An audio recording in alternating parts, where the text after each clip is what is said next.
ಪರಿಶಿಷ್ಟ ಪಂಗಡಗಳ ಅಭಿವೃದ್ಧಿ ನಿಗಮದ 2021-22 ಹಾಗೂ 2022-23ನೇ ಸಾಲಿನ ಗಂಗಾ ಕಲ್ಯಾಣ ಯೋಜನೆಯಡಿ ರೈತ ಫಲಾನುಭವಿಗಳಿಗೆ ಪಂಪ್ ಮೋಟಾರುಗಳನ್ನು ಇಲ್ಲಿನ ಪ್ರವಾಸಿ ಮಂದಿರದ ಆವರಣದಲ್ಲಿ ವಿತರಿಸಿ ಮಾತನಾಡಿದ ಶಾಸಕ ರವಿಕುಮಾರ್, 2021-22ನೇ ಸಾಲಿನಲ್ಲಿ ಆರಂಭಗೊಂಡ ಈ ಯೋಜನೆ ಕೆಲ ಸಮಸ್ಯೆಗಳಿಂದಾಗಿ ವಿಳಂಬವಾಗಿತ್ತು.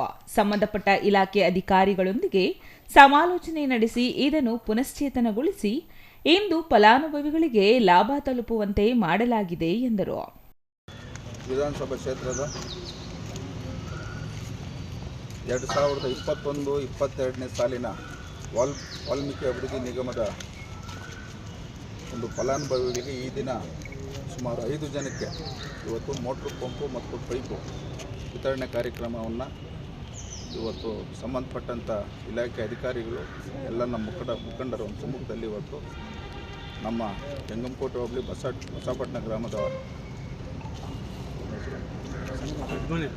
ಬಸಪಟ್ಟಣ ಗ್ರಾಮದ ದೊಡ್ಡಮುನಿಯಪ್ಪನ ಅನ್ನೋರು ಒಬ್ಬರು ಮತ್ತು ಸಾದ್ಲಿ ಹೋಬಳಿ ಕೋಟಕಲ್ ಗ್ರಾಮದ ನಾರಾಯಣ ಸ್ವಾಮಿ ಅನ್ನೋರೊಬ್ಬರು ಮತ್ತು ನರಸಿಂಹಯ್ಯ ಬಚ್ಚಳ್ಳಿ ಕಸಬಾ ಹೋಬಳಿಯವರು ಅವ್ರಿಗೊಂದು ಮತ್ತು ರವಿಕುಮಾರ್ ಇತ್ತಳ್ಳಿ ಅವರು ಒಂದು ಮತ್ತು ಶ್ರೀನಿವಾಸು ನಂದನಹೊಸಳ್ಳಿಯವರು ಈ ಒಟ್ಟು 5 ಜನಕ್ಕೆ ಇವತ್ತು ವಾಲ್ಮೀಕಿ ಅಭಿವೃದ್ಧಿ ನಿಗಮದಿಂದ ರೈತರು ಯಾವುದೇ ಯೋಜನೆ ಬಗ್ಗೆ ಮಧ್ಯವರ್ತಿಗಳ ಮೂಲಕ ಹೋಗಬೇಡಿ, ನೇರವಾಗಿ ಸಂಬಂಧಿಸಿದವರನ್ನು ಸಂಪರ್ಕಿಸಿ ಮಾಹಿತಿ ಪಡೆದು ಮುಂದುವರಿಯಿರಿ.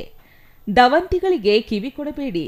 ನನ್ನ ಅಧಿಕಾರದ ಅವಧಿಯಲ್ಲಿ ಯಾವುದೇ ಅವ್ಯವಹಾರಕ್ಕೆ ಅವಕಾಶ ಕೊಡುವುದಿಲ್ಲ ಎಂದರು.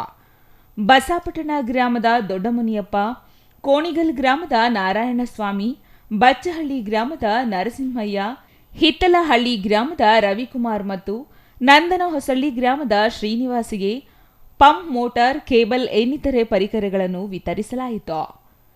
ಉಳಿದ ಮೊತ್ತವನ್ನು ನೇರವಾಗಿ ಫಲಾನುಭವಿಗಳ ಬ್ಯಾಂಕ್ ಖಾತೆಗೆ ಜಮೆ ಮಾಡುವುದಾಗಿ ಅಧಿಕಾರಿಗಳು ತಿಳಿಸಿದರು.